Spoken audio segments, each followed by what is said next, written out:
A few minutes by air can take you to any number of places. On our current flight plan, we head to what was once dubbed the flyingest community in the country.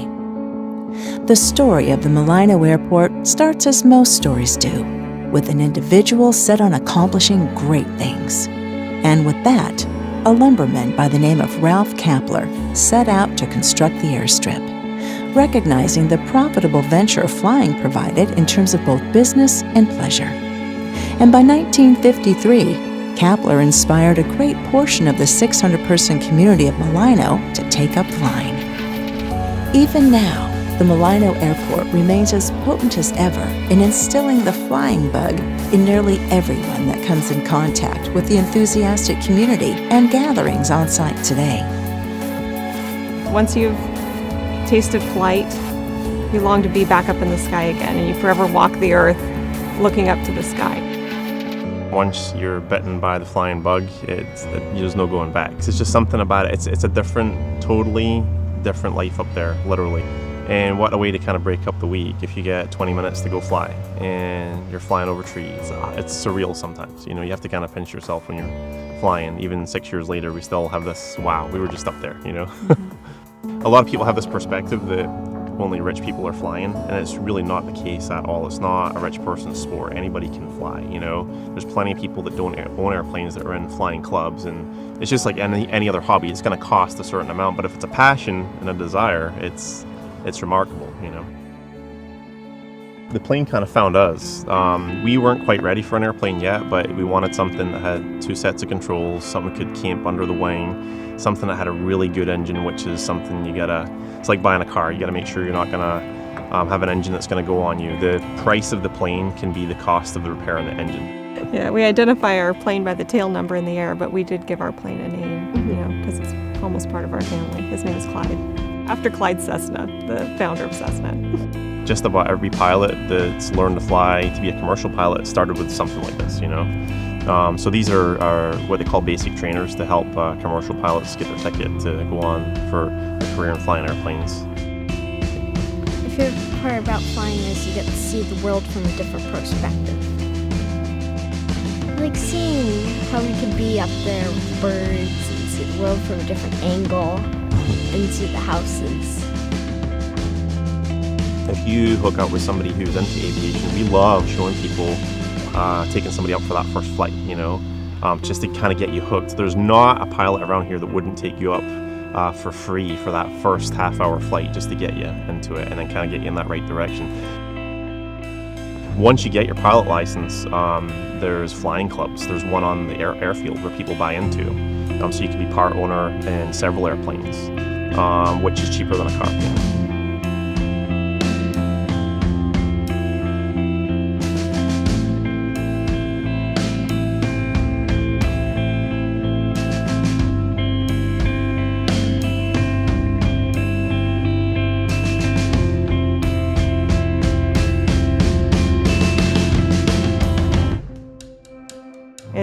It's nice that airports have stayed relevant, from 50 years ago until today.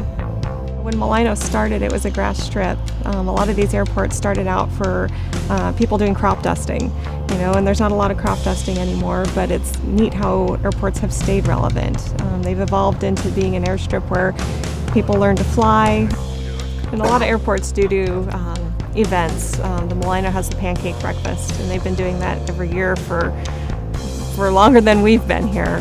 It's almost like a historic event in Mulino to be able to come to the Pancake Breakfast. It brings cars, it brings airplanes. It's just to bring the pilots together and have an opportunity, someplace to go fly into, and then sit around and talk about your flight. So, a lot of people say that, the reason why they move to a town is for the education. Well, that's important, but we gotta live in a town where there's an airport. And that sense of community is a 10,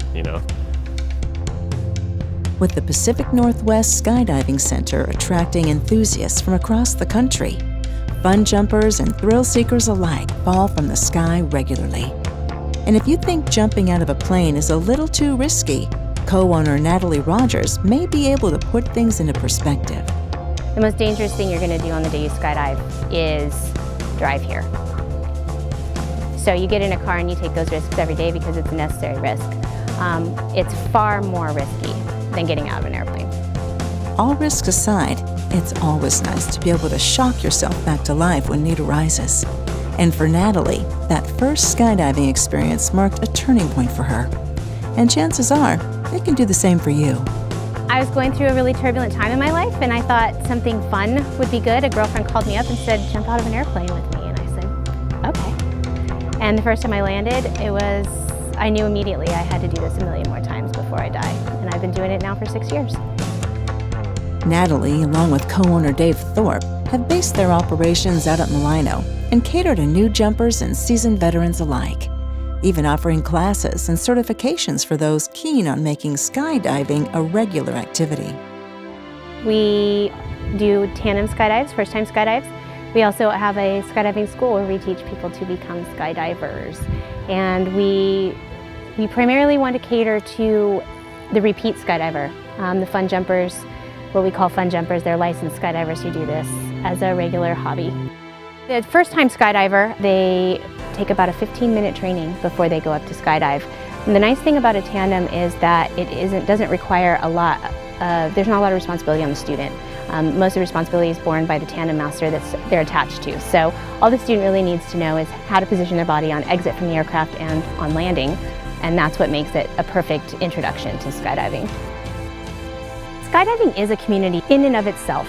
The jumpers, when we get together, we're all similar, like-minded people, so I think it fosters that whole sense of community to begin with, and then adding to that a sense of welcome and a desire to have jumpers here that feel wanted, that feel like a part of the team, that feel like this is where they belong. That creates and fosters that environment, and it's huge. It's huge for the tandems to see. It's a huge experience for them. It's also great for the students, right? It's what brings the tandems in and turns them to students because they see that environment, they see that community, they want to become part of it. On top of an easygoing experience for first-time jumpers and the multitude of benefits in being a regular, P&W Skydiving also hosts large-scale jumping events that bring new and old experienced and avid jumpers together from all over for a weekend jam-packed with jumpers. Our event is what we call in the skydiving world a boogie. That's another term for a party.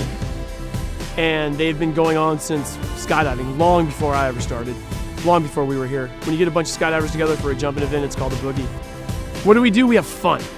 We jump people out of airplanes all day long, day in, day out. We give a lot of high fives and have a lot of pumped customers coming around.